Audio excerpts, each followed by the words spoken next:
अस्सलाम वालेकुम नाजरीन, प्रोग्राम क्लोजिंग आवर में खुश आमदेद। मैं हूं इरफान हैदर। नाजरीन, खबरें कुछ इस तरह हैं कि बानी पीटीआई को जेल के हवाले से मयसर सहूलियात का गिला आज दूर हो गया है।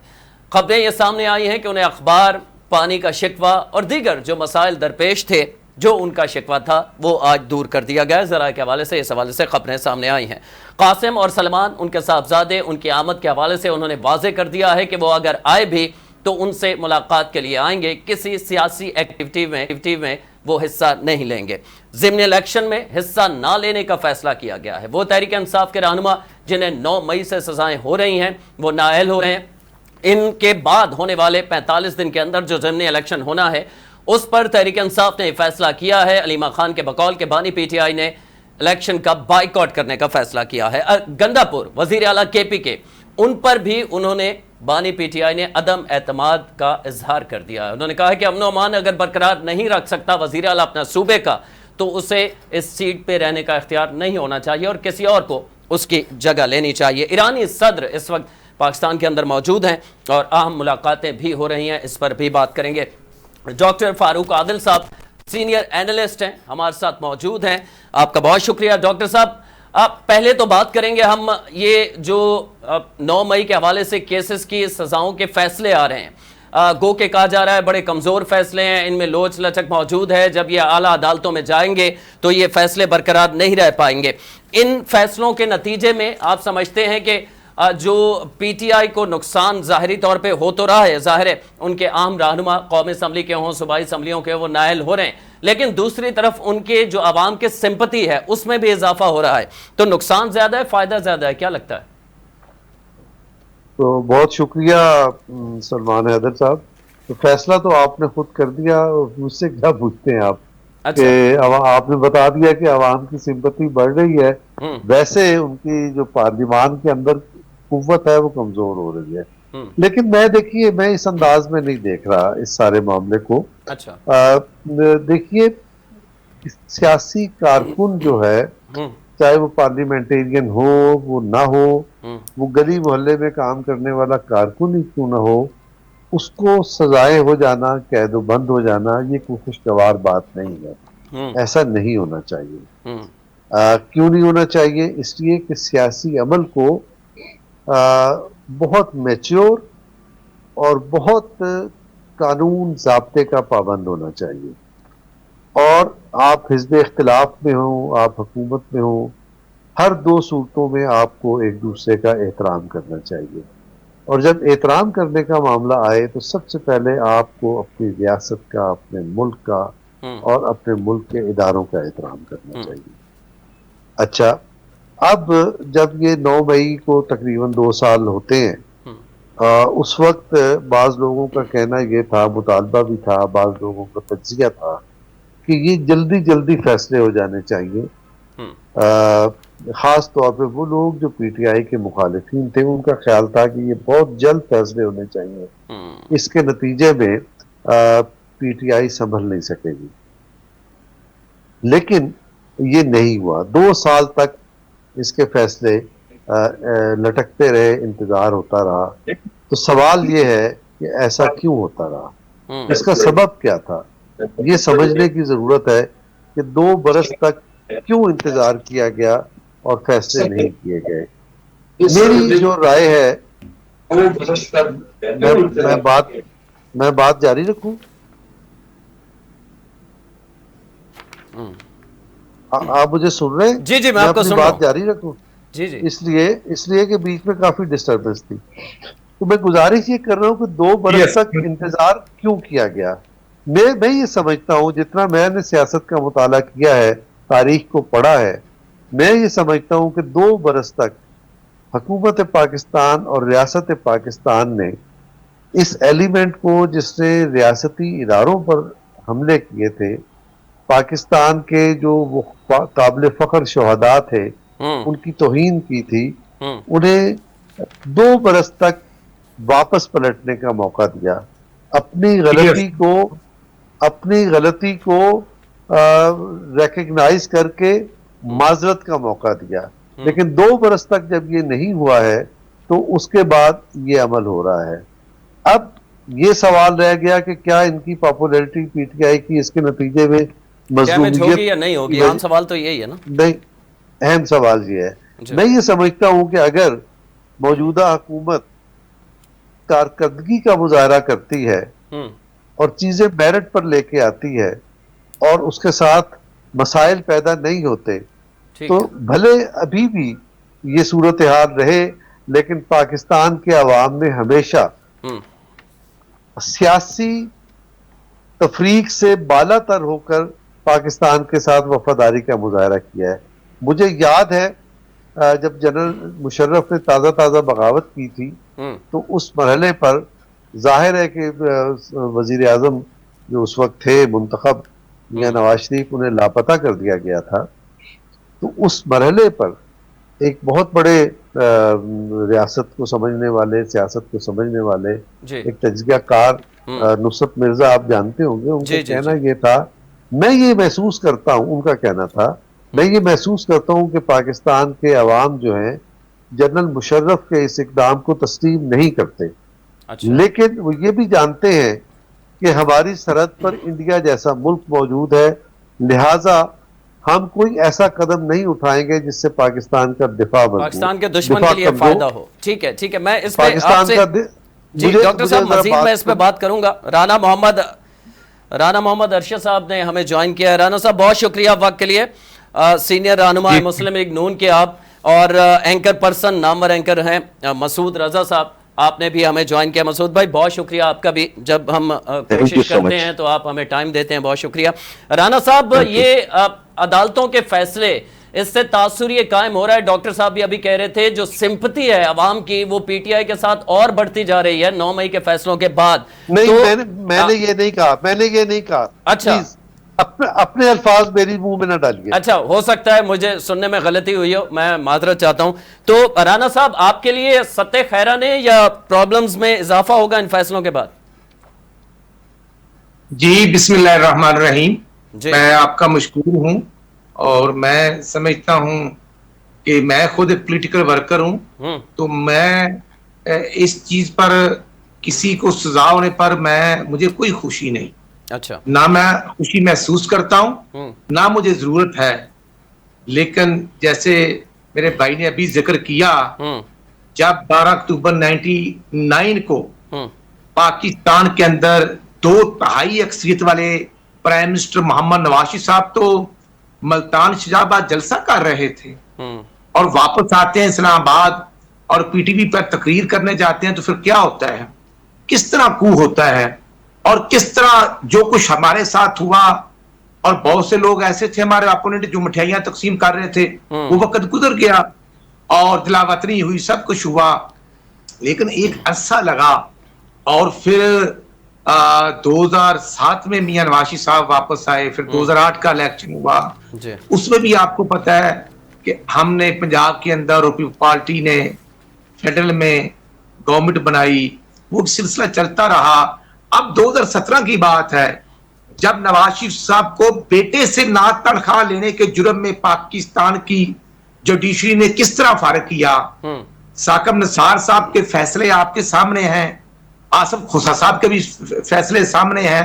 लेकिन मैं भी एक पॉलिटिकल वर्कर, मैं अल्लाह ताला की जात का करम है, मियां मोहम्मद नवाज साहब का कारकुन हूं 30-32 साल से, और 2002 से मैं सूबाई असम्बली का इलेक्शन कंटेस्ट करके अल्हम्दुलिल्लाह आ रहा हूं। आज भी मैं एमपी हूं, मैं चीफ व्हिप हूं अपनी पार्टी की तरफ से, और मैं पॉलिटिकल वर्कर हूं। लेकिन गुजारिश ये है, 12 अक्टूबर 1999 का वाकया देख लें, या 2017 का देख लें, या 13 जुलाई 2018 को नवाज शरीफ साहब को जब सजा होती है और वो बेगम कलसूम का यूके में तमारदारी के लिए गए हुए थे, तो गैर मौजूदगी में सजा होती है, तो फिर 13 जुलाई 2018 को नवाज शरीफ साहब लंदन से आते हैं गिरफ्तारी देने के लिए, और मरियम नवाज शरीफ उनके साथ थी। मरियम नवाज शरीफ साहबा की वालदा मौतो याद की कशमकश में थी, लेकिन वो अपने वालिद के साथ आई और गिरफ्तारी दी अडयाला जेल। फिर यह फैसला था कि 2018 के इलेक्शन में नवाज शरीफ, मरियम नवाज शरीफ को गिरफ्तार करना भी है और जेल में भी रखना है। मेरे भाई, हमने तो वो भी देखा, आरटीएम सिस्टम बैठ गया, सब कुछ हुआ, लेकिन माय पॉइंट इज कि हमने स्टेट पर हमले नहीं किए थे, हमने 9 मई वाले वाकयात नहीं किए थे, हमारे साथ कोई कम दाएं बाएं से जुल्म नहीं हुआ था। सर वो तो राणा साहब वो तो मानते ही नहीं है ना, वो तो कहते हैं कि फॉल्स फ्लैग था, हमने तो किया ही नहीं है। तो मेरे भाई मैं कब कहता हूं कि कोई माने, मुझे किसी को मनवाने की जरूरत नहीं, मैं तो फील करता हूं। बाकी एहतजाज करना है वो पीटीआई का भी हक है, वो हर पार्टी का हक है कि वो एहतजाज असेंबली के अंदर करें या बाहर करें, कोई किसी को रोक नहीं सकता। और पंजाब असेंबली के अंदर अपोजिशन के मेंबरान एहतजाज करते हैं, सब कुछ करते हैं, हल्ला गुल्ला भी करते हैं, अंदर भी करते हैं, बाहर करते हैं। उसी तरह मैं समझता हूँ खैबर पख्तूनख्वा में वो जलसे करें, वो इस्लामाबाद करें, लेकिन स्टेट पर हमला करना, या गंडापुर साहब जो है वो अगर मसल्ला जत्था लेकर इस्लामाबाद आते हैं और फिर वहां पर जो कुछ होता है, रेंजर्स के जो ड्यूटी पर डिप्यूट लोग थे वो उन पर गाड़ी चढ़ाई जाती है, वो शहीद हो जाते हैं, या लाहौर पर हमला होता है, तो ये चीजें मुनासिब नहीं। अगर मैं भी कानून को हाथ में लेता हूं, मैं हुकूमती एमपीए भी हूं, मैं सब कुछ भी हूं, तो मुझे भी कानून इजाजत नहीं देता। इसलिए कानून सबके लिए एक जैसा। अच्छा, मोस्ट वेलकम आए, राणा साहब बिल्कुल आप कह रहे हैं एहतजाज की इजाजत है और अच्छी बात है कि अगर हुकूमत ऐसा सोचती है। तो मेरे जहन में एक सवाल है, आप हुकूमत में आपके इल्म में होगा नायकॉप है बानी पीटीआई के बेटों कासिम और सलमान के पास, क्योंकि जो उनकी फुप्पो है अलीमा खान साहिबा वो कहती हैं कि था लेकिन गुम हो गया है, खान साहब कहते हैं कि था लेकिन एक्सपायर हो गया है, इसमें तजाद है। और दूसरी तरफ तलाल चौधरी साहब सेनेटर हैं, आपकी हुकूमत का हिस्सा हैं, कल उन्होंने कहा था कि अगर नायकॉप है उन दोनों खान साहब के बेटों के पास तो फिर उन्हें वीजा लेने की जरूरत नहीं थी, तो वीजे के लिए क्यों अप्लाई किया गया है? मेरा ख्याल है कि मैं इस पर ज्यादा गुफ्तगू इसलिए नहीं करना चाहता कि बच्चों का हक है और बच्चों को अपने वालिद मोहतरम से मिलना चाहिए। कानूनी हैसियत क्या है आपके इल्म में है, मैं ये जानना चाहता हूं। वो पाकिस्तानी शहरी हैं? जी, मेरे इल्म में जब अगर किसी ने यही फैसला किया कि हमने सिर्फ खेलना है, अच्छा रिजल्ट नहीं होना चाहिए, तो मैंने तो इसलिए अर्ज किया कि उनके बच्चे जो हैं उनको, वो लंदन में है, वो अमेरिका में है, वो आए, वो जाएं, वो मुलाकात करें। हाँ। उनके पास पासपोर्ट या डॉक्यूमेंट्स हैं तो ठीक, नहीं भी है तो कोई इशू नहीं। और उनकी नेशनैलिटी ज़ाहिर यूके की है, अगर वो खान साहब के बेटे हैं तो हमें तो कोई इतराज नहीं। लेकिन वो उनकी फुफ्फो जो है रीमा बीबी साहबा कहते हैं कि उन्होंने आना है, डॉक्यूमेंट्स के लिए अप्लाई किया है, कुछ फैमिली मेंबर कहते हैं नहीं आना। लेकिन मैं समझता हूं कि वो आए या ना आए ये कोई इशू नहीं, और इसको इशू बनाना भी नहीं चाहिए। अगर वो आना चाहते हैं, जैसे उनकी टेलीफोन पर बात हुई है और होनी चाहिए। लेकिन मैं देख रहा, आज अगर खान साहब की बच्चों के साथ जेल से मुलाकात होती तो अच्छी बात है, ये हर कैदी का राइट और हक है। लेकिन नवाज शरीफ साहब को अपनी, जब उनकी बीवी मौतो हयात की कशमकश में थी तो उनको सुप्रीडेंट जेल रावलपिंडी ने बात करने की इजाजत नहीं दी थी। जब उनके बेटे रो रहे थे कि हमारी मां जो है वो बेहोश है, और मियां साहब को जब मैसेज किसी तरीके से कन्वे हुआ तो बात नहीं करने दी गई थी। और फिर कुछ देर के बाद जब उनकी डेथ हो जाती है तो फिर मैसेज आ गया था कि जी उनकी डेथ हो गई है। तो नवाज शरीफ साहब ने तो वो चीज अफसोसनाक था, इन चीजों को दोहराया नहीं जाना चाहिए। बिल्कुल आप दुरुस्त कह रहे हैं, नहीं होना चाहिए बिल्कुल जो हमारे साथ। ठीक है, अब हमारे साथ सैयद मसूद रजा साहब मौजूद हैं, नामवर एंकर हैं।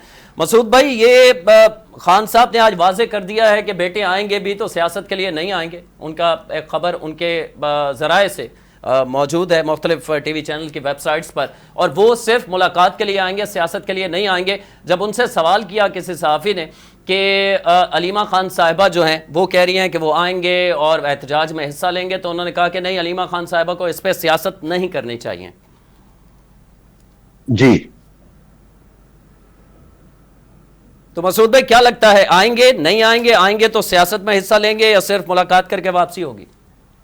देखिए, वो आए ना आए, सियासत में हिस्सा लें ना लें, ये इमरान खान साहब, दरअसल मामला पता है क्या है? मामला यह है कि नैरेटिव वन साइडेड चल रहा है। अच्छा। हमें कुछ नहीं पता कि इमरान खान साहब क्या कह रहे हैं, बाहर आकर क्या बयान किया जा रहा है, कौन उन तक सही मालूमात पहुंचा रहा है, कौन गलत मालूमात पहुंचा रहा है, मालूमात पहुंच भी रही हैं या नहीं पहुंच रही। तो इस वक्त बड़ी एम्बिग्यूटी है इसमें कि वो क्या कह रहे हैं और बाहर आके क्या बयान किया जा रहा है, क्योंकि सिलेक्टिव लोगों की मुलाकातें हो रही हैं। अभी पता चला कि उनके अखबारात बहाल कर दिए गए हैं, उनका टीवी चैनल बहाल कर दिया गया है कि आप टीवी भी देख सकते हैं। अब हमें नहीं पता कि अखबारात जो है वो कितने ताजा मिलते हैं, कितने बासी मिलते हैं। टीवी चैनल्स वो रिकॉर्डेड देख अखबारात पाते में हैं, तो लाइव मसूद देख भाई पाते हैं। डेट होती है ना, उन्हें पता चल जाएगा अगर पुराना अखबार होगा तो। देखिए कुछ भी मुमकिन है ना, जब आप कुछ करने पर आए तो कुछ भी हो सकता है ना। अच्छा। आपने 2 साल से तो इमरान खान साहब की शक्ल नहीं देखी ना कि वो कहाँ है, किस हाल में, कैसे हैं और कौन लोग उनसे मिलने जाते हैं। बैरिस्टर साहब जाती हैं तो वो क्या बात करते हैं, अली अमीन गंडापुर का क्या किरदार है। तो इस वक्त बड़ी एम्बिग्यूटीज इसमें मौजूद हैं।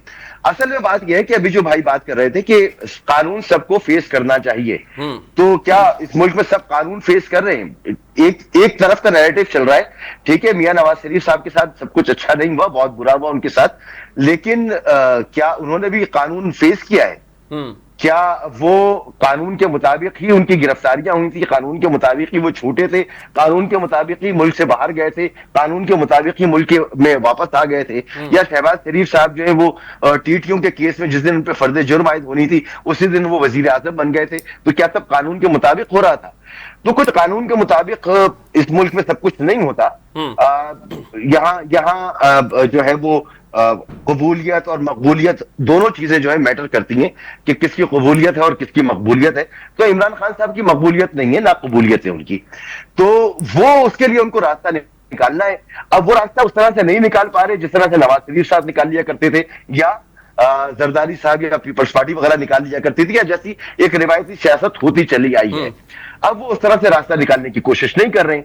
तो इस वक्त ये कह देना कि कोई बड़ा मजलूम है और कोई बड़ा जालिम है और कोई जो है फायदे में है और कोई नुकसान में, ऐसा कुछ भी नहीं है। ये जो कुछ भी आपको नजर आ रहा है सब नजर का धोखा है। जिस दिन मामला पलटेंगे तो ऐसा लगेगा कि जैसे कि आज जो जालिम है, आज जो कसूरवार है, कल वो साफ सुथरे होंगे। अच्छा। तो मुल्क का निजाम इसी तरह चलता रहा है, होना तो ये चाहिए था। आप ये तवक्को करें मसूद भाई कि जो हमने पिछले 10 साल के अंदर देखा, जिस तरह कहा जाता था कि नवाज शरीफ आप सियासत से, उनके सियासत खत्म हो चुकी है, ही इज डन, और फिर वो सियासत में हैं, एक्टिव हैं, पंजाब का पूरा कहा जाता है कि निज़ाम वही चला रहे हैं, उनके मशवरे से चलता है, बल्कि वफाक में भी दावा किया जाता है नून लीग की जानिब से। यही कुछ होता हुआ अगले कुछ सालों में आप देख रहे हैं? नहीं, नवाज शरीफ साहब सियासत में अब नहीं है। अच्छा। नवाज शरीफ साहब वापस लाए गए थे कि इलेक्शन में कोई हल्ला गुल्ला पैदा कर ले, कुछ पब्लिक तो नजर आए ना कि अच्छा। अगर जीते तो पता चले कि जी कोई क्राउड गैदरिंग भी की थी हम लोगों ने। तो नवाज शरीफ साहब इसलिए लाए गए थे। अगर नवाज शरीफ साहब सियासत में होते तो आज वजीर आजम होते हैं। नवाज शरीफ साहब वजीर आजम नहीं है, तो नवाज शरीफ साहब की ना वजीर आजम है, ना ही वो वजीर आला है, ना ही उनके पास कोई और ओहदा है। ठीक है, वो बानी अपनी पार्टी के। नवाज शरीफ साहब ने जो कुछ किया था वो उसको आज तक भुगत रहे हैं। इमरान खान साहब ने जो कुछ किया है इमरान खान साहब इसको भुगतेंगे। मुझे नहीं लगता कि इमरान खान साहब की उस तरह से वापसी हो पाएगी। अब इमरान खान साहब खड़े हुए उसी स्टैंड पर जिस पर जो उन्होंने इख्तियार किया था कि वो रिवायती सियासत नहीं करेंगे, वो झुकेंगे नहीं, वो टूटेंगे नहीं। तो सारी तकुदा उनको तोड़ने की है, उनको झुकाने की है। वो नहीं झुक रहे, वो नहीं टूट रहे, ये है सबसे बड़ी मुश्किल। अब अच्छा। 2 साल का अरसा हो जाएगा उनको, और ये किसी पार्टी बानी के लिए भुट्टो साहब के बाद सबसे बड़ा अरसा है जेल के अंदर मुसलसल। तो एक मजलूमियत का तो जाहिर सी बात है, वो कैश करेंगे इसको, और तारीख में भी अपना एक नाम लिखवाएंगे कि वो, आप लाख कुछ कहें, मामला तो सियासी है। मामला सिर्फ ऐसा तो नहीं है कि ये पूजा खाना का ही मामला है, मामला ये तो नहीं है कि सिर्फ 190 मिलियन का ही मामला है। ठीक है, मैं मसूद भाई आपसे बात करूंगा। मैं डॉक्टर साहब से जानना चाहता हूं, डॉक्टर फारूक आदिल साहब हमारे साथ मौजूद हैं। डॉक्टर साहब, आज ये खबर आई है कि जो ज़िमनी इंतखाब होगा अभी 45 दिन के अंदर, जहां पीटीआई के लोग नायल हुए हैं, तो बानी तहरीक इंसाफ ने फैसला किया है कि इलेक्शन का बायकॉट किया जाएगा। आप समझते हैं इज इट स्मार्ट मूव, और ये वही गलती दोबारा दोहराई जा रही है? आप समझते हैं कि जो पंजाब और केपीके के असम्बलियों की तहलील करके की गई थी? देखिए, बानी पीटीआई का जो सबसे बड़ा मसला है, और जो मेरे भाई बात कर रहे थे, उनका प्रॉब्लम ये है कि वो सियासत को सियासत नहीं समझते। अच्छा। सियासत को वो कुफ्र और इस्लाम का मामला समझते हैं, आर या पार का मामला समझते हैं। अच्छा, तुम मेरे हो या तुम मेरे नहीं हो, बीच की कोई राह सियासत नहीं में है। बहुत, देखिए सियासत तो हिकमत का नाम है, हम्म, मुश्किल तरीन हालात में रास्ता निकालने का नाम है ना। ऐसा ही। तो जहां जब तो बानी पीटीआई का ये अलमिया है कि वो इस तरह का कोई काम नहीं कर सकते। जब उनके खिलाफ तहरीक अदम एतमाद आई और मंजूर हुई, तो उसके बाद जो हुकूमत थी, जो बन गई पीडीएम की, वो कितनी ताकतवर हुकूमत थी, जरा भी नहीं। वो दो धक्कों की मार थी। अगर बानी पीटीआई ऐवान में रहते, वो पंजाब भी खाली ना करते, वो केपी भी खाली ना करते। बड़ी अच्छी देखिए मिसाल अंदाजे दी, की गलती, बड़ी अच्छी मिसाल उनका दी। कहना, दो दफों की मार थी डॉक्टर साहब। तो कौमी असम्बली और सूबाई असम्बलियां तहलील करना, कौमी असम्बली से इस्तीफा देना, आप समझते हैं गलती थी? और अब इलेक्शन अगर नहीं लड़ते तो ये उससे उसी गलती को दोहराया जा रहा है। बात मुझसे कर रहे हैं या जी जी आपसे ही कोई और बात कर मुखातिब है? अच्छा, देखिए बानी पीटीआई का अलविया ये है कि वो सियासत को नहीं समझते, लिहाजा वो खुद को भी मुश्किलात में डाल देते हैं, मुल्क को भी मुश्किलात में डाल देते हैं, और अपनी पार्टी को भी मुश्किलात में डाल देते हैं। अभी आप ये देखिए कि उन्हीं की पार्टी के लोगों में, उनमें एक तो शाह महमूद कुरैशी है, चलिए उनको कह दें कि वो बानी पीटीआई के फॉलोअर्स ऐसे नहीं है, सीनियर हैं, लेकिन डॉक्टर यास्मीन राशिद हों, वो जो गवर्नर पंजाब रहे हैं, क्या नाम है उनका, उनको ले लें, चीमा साहब उनको ले लें, और इसके अलावा चंद और लोग भी थे। उन्होंने खत लिखा और ये उनको मशवरा दिया कि मुज़ाकरात करें, इंगेज करें, ताकि कोई रास्ता निकले, लेकिन उसको भी रिजेक्ट कर दिया गया। आज ही मैंने कहीं पढ़ा है, शायद उनके रेफरेंस से आया है, सुहेल बड़ाइच साहब के, कि कोई पैगाम उनके पास तजवीज़ लेके गया कि हमें बीच का रास्ता निकालना चाहिए। तो अब द्रोह पर गर्दन रावी, मैंने तो नहीं जानता, लेकिन वो सुहेल बड़ाइच साहब के रेफरेंस से है, तो उन्होंने जूता उतार लिया उस मौके पर। अच्छा। तो ये किसी सियासतदान का नहीं है, मनसब नहीं है, तो हर वक्त उसका दिमाग गुस्से से भिनभिनाता रहे और वो इस किस्म के फैसले करता रहे, जिससे कारकुन भी मुसलसल आजमाइश में रहे, मुल्क भी रहे, और वो मामलात भी ऐसा करता रहे। उनको ऐसा करना नहीं चाहिए, और अगर वो वाकयातन मामलात को नहीं समझते तो उनको देखना चाहिए कि गुज़श्ता 5-7 बरस की जो तारीख है 2018 से लेकर अब तक, उसमें उन्होंने कैसी सियासत की, उसके क्या फवायद उनको मिले, तो उसके नतीजे में उन्हें कोई अल्टरनेटिव रास्ता चुनना चाहिए। कोई एल्डर्स, पार्टी के एल्डर्स की कमेटी बनानी चाहिए, कुछ समझदार लोगों का एक ग्रुप बनाना चाहिए। यस मैन जो है हमेशा लोगों को मरवा देते हैं, भुट्टो साहब को भी उन्होंने मरवाया। अभी मुस्लिम लीग के रहनुमा मौजूद हैं, मुझे उनकी मौजूदगी में मुझे कहने में कोई आर महसूस नहीं होता। खुद मियां नवाज शरीफ के गिर्द ऐसे लोग मौजूद थे जिन्होंने नवाज शरीफ को गड़बड़ की। ये जो कायदे आजम सानी के कहने वाली बात थी, ऐसे लोग होते हैं ना, और यही लोग सबसे पहले छोड़ जाते हैं। तो बानी पीटीआई की ये जिम्मेदारी है, इमरान खान को चाहिए कि पार्टी को मुश्किलात से निकालें। पार्टी अगर मुश्किलात से निकलेगी तो जैसे मसूद कह रहे हैं कि उनकी वापसी मुझे दिखाई नहीं देती, मैं आपको गारंटी करता हूं कि वापस आएंगे। फिर वो अगर कंप्रोमाइज करते हैं तो, अगर बीच का रास्ता कंप्रोमाइज नहीं, कंप्रोमाइज कुछ नहीं होता। असूलों पर आप कोई रास्ता निकालते हैं। अच्छा, आपका पॉइंट ऑफ व्यू एक हो सकता है, दूसरे का पॉइंट ऑफ व्यू। मिसाल दे सकते हैं कि इस वक्त बानी पीटीआई को क्या करना चाहिए? बानी पीटीआई कुछ ना करें, सिर्फ ये करें कि हुकूमत के साथ संजीदगी के साथ मुज़ाकरात शुरू कर दें। अच्छा। यही हुकूमत जो बज़ाहिर उनकी दुश्मन जान लगती है, वो उसे रास्ता निकाल के देगी। ठीक है, मैं राना साहब आपकी मौजूदगी का फायदा उठाते हुए, आप तो बाइकआउट नहीं कर रहे, पूरी तरह ज़िमनी इलेक्शन में जारी है मुस्लिम लीग नून? मेरा ख्याल है इरफान हैदर साहब, आप खुद बड़ी फहम फरासत समझते हैं, और सैयद मसूद रजा साहब और डॉक्टर साहब माशाल्लाह बड़ी फहम फरासत रखते हैं। मैं तो पॉलिटिकल वर्कर हूँ जी। मेरे भाई बाइकआउट क्यों करना है? जब 12 अक्टूबर 1999 के बाद 2002 में हमारे साथ क्या हुआ था, कहाँ 2 तारीख अक्सरियत, कहाँ 17 सीटें, हमने तो वो भी फेस किया। पंजाब में हमारे 43 MPA थे और राणा सनाउल्लाह साहब हमारे पार्लियामेंट्री लीडर थे।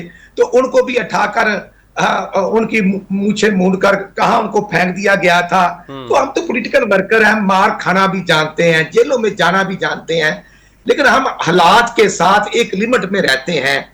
हमें भी पता है स्टेट पर हमला किया जा सकता है, लेकिन जो 9 मई वाले वाकयात सब कुछ मतलब हम मुझ जैसा पॉलिटिकल वर्कर ये चीजें भुलाना भी चाहे तो नहीं हम भूल सकते कि नवाज शरीफ के साथ क्या हुआ और किस तरह 3 दिसंबर 1999 को उनको कराची दहशतगर्दी की कोर्ट में पेश किया गया, फिर 7 दिसंबर को इस्लामाबाद लाया गया, बाद में क्या हुआ।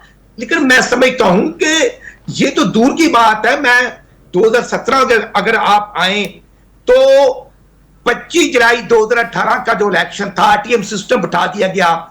आपके एक सीनियर एंकर, बल्कि मैं अहमद मीर साहब का नाम ही लिए देता हूं, उन्होंने एक जलसे में मेरी मौजूदगी में कहा था कि मियां शबाशी साहब से उस वक्त की एस्टेब्लिशमेंट ने 2.5 लाख किए थे कि हम आपको प्राइम मिनिस्टर बनाते हैं और फलां मिनिस्ट्रियां ऐसे होंगी।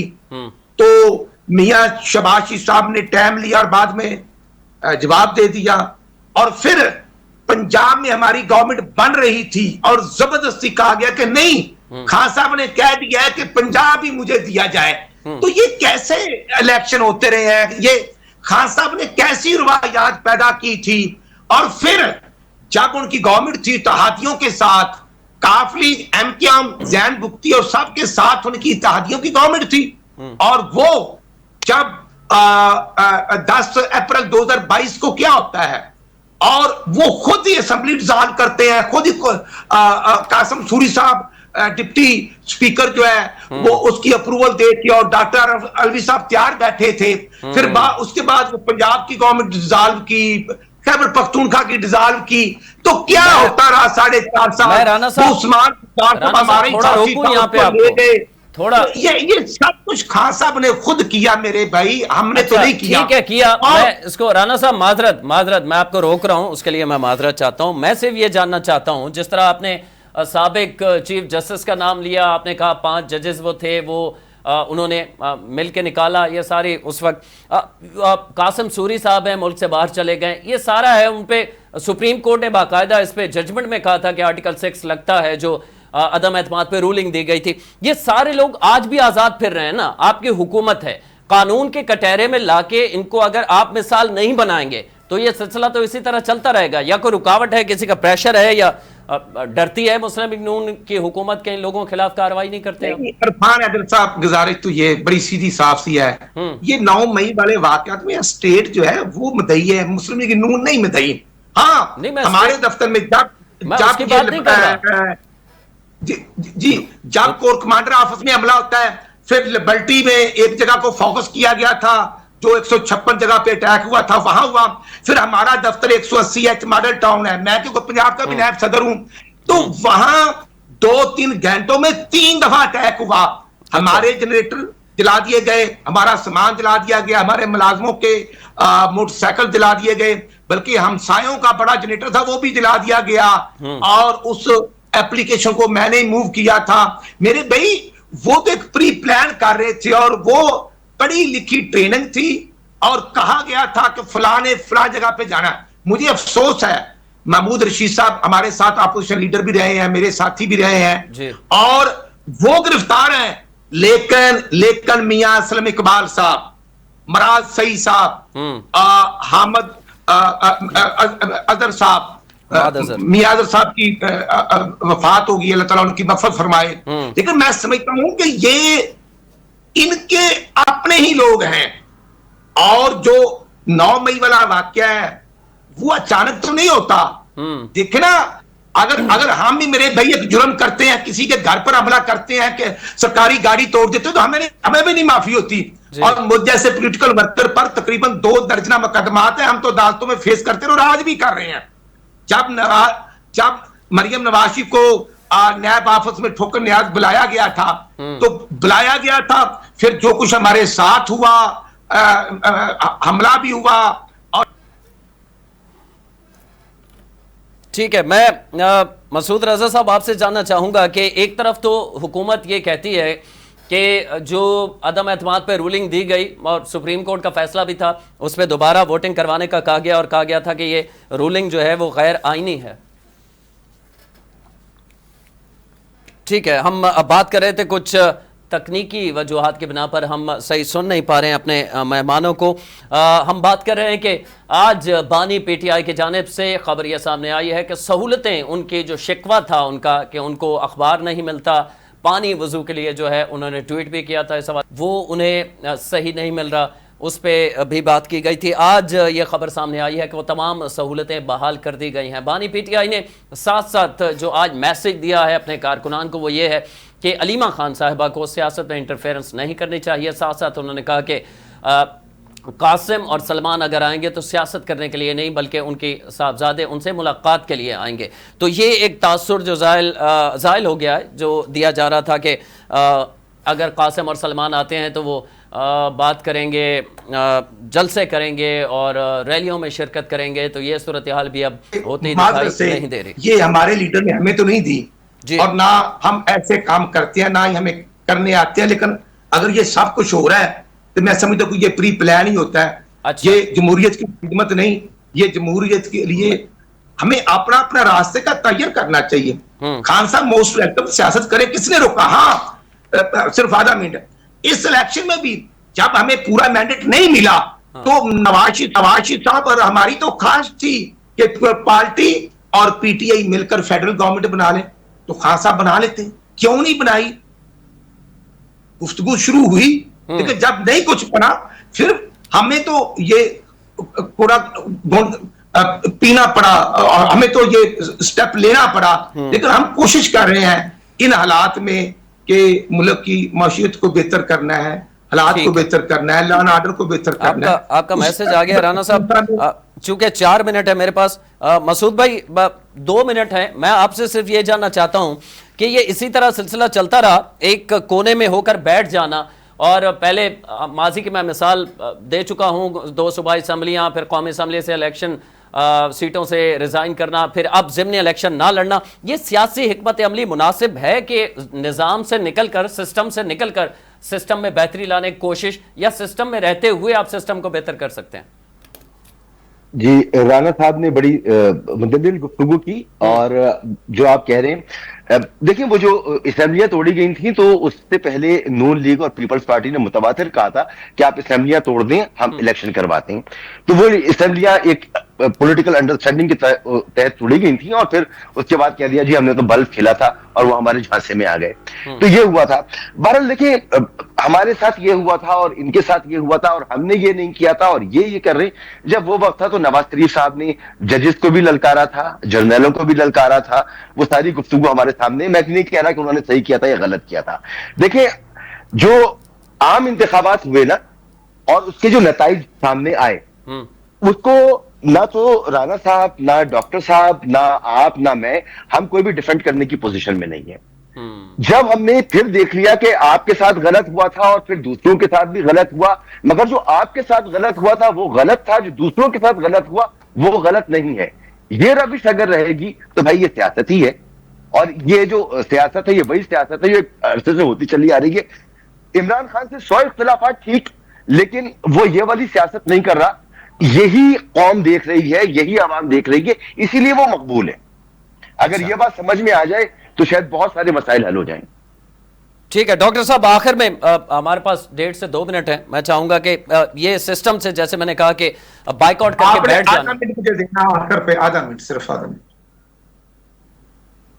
डॉक्टर फारूक साहब बात कर लीजिए। जी डॉक्टर फारूक साहब, ये सिस्टम से बाहर होकर अब इलेक्शन भी ना लड़ना, मैं ये चाहता हूं, ये सियासत में बका है या अपने आप को मजीद दीवार से लगाना है? देखिए, मैं एक एक जुमले में बात करूंगा। जो मसूद अभी ये कह रहे हैं कि क्योंकि गवर्नमेंट ने ये कहा, यानी मुस्लिम लीग और पीपल्स पार्टी या पीडीएम ने, कि आप असेंबलियां तोड़ दें। देखिए, सियासी अपोनेंट्स जो हैं वो तो ऐसी बातें किया करते हैं। तुम धमकी दे रहे हो, अच्छा करके देख लो। उनको तो ये कहना था, आप कितने दानिशमंद थे कि आपने असेंबली तोड़ के रख दी। इसलिए नहीं तोड़ा कि किसी अंडरस्टैंडिंग के तहत वो असेंबली तोड़ी गई थी, वो इसलिए तोड़ी थी कि उनका ख्याल ये था कि हम सिस्टम में क्राइसिस पैदा कर देंगे और उसके बाद हम इस सारे सिस्टम पे कब्जा कर लेंगे। वो नाकाम हो गए, उनको अंदाजा ही नहीं हुआ कि हम इसमें ट्रैप में आ गए। बिल्कुल इसी तरह से अगर अब वो हिस्सा नहीं लेते तो बहुत भयानक गलती करेंगे। उनको इलेक्शन में हिस्सा लेना चाहिए। पूरी ताकत से हिस्सा लेना चाहिए और ये उनका हक है। और ये अपने अपने वोटर को, अपने कारकुन को इस मौके से महरूम नहीं रखना चाहिए। ठीक है राणा साहब, आप भी यही समझते हैं कि अब जिस तरह मैंने शुरू में पहला सवाल आपसे किया था कि सत्ते खैरा, अब अगर आपकी सीटें ये सारी आप लेने में कामयाब हो जाते हैं, जो बज़ाहिर ऐसा लगता है, अगर पीटीआई बाइकआउट कर जाती है तो फिर इसके बाद पीपल्स पार्टी की भी जरूरत नहीं रहेगी आपको? अच्छा, हमारा राब्ता मुनक़ता हो गया है। हमारे साथ मौजूद थे डॉक्टर फारूक आदिल साहब, सीनियर एनालिस्ट, सैयद मसूद रजा साहब, सीनियर एंकर पर्सन, और राना मोहम्मद अरशद साहब, सीनियर रहनुमा थे मुस्लिम लीग नून के। नाज़रीन, पीपल्स पार्टी और इस वक्त लीग की हुकूमत है, बज़ाहिर ये लगता है कि वो काफ़ी मजबूत पोजीशन में है, और अब 9 मई के फैसलों के बाद सूरत हाल ये है कि पीटीआई मज़ीद डैमेज हो रही है। और पीटीआई ने आज ये फैसला किया है कि वो ज़िमनी इलेक्शन जो उन नाअहल होने वालों की सीटों पर होंगे उसमें हिस्सा नहीं लेंगे। इस पर बात की हमने कि क्या यह दानिशमंदाना फैसला है या मजीद अपने आप को पीटीआई इस फैसले के नतीजे में दीवार से लगा लेगी, जिस तरह माजी में उन्होंने 2 असम्बलियाँ तहलील की और कौमी असम्बली से इस्तीफे दे के अपने आप को बंद गली में ले गए थे। कल तक के प्रोग्राम तक के लिए इरफान हैदर को इजाज़त दीजिए। अल्लाह ने के बाद।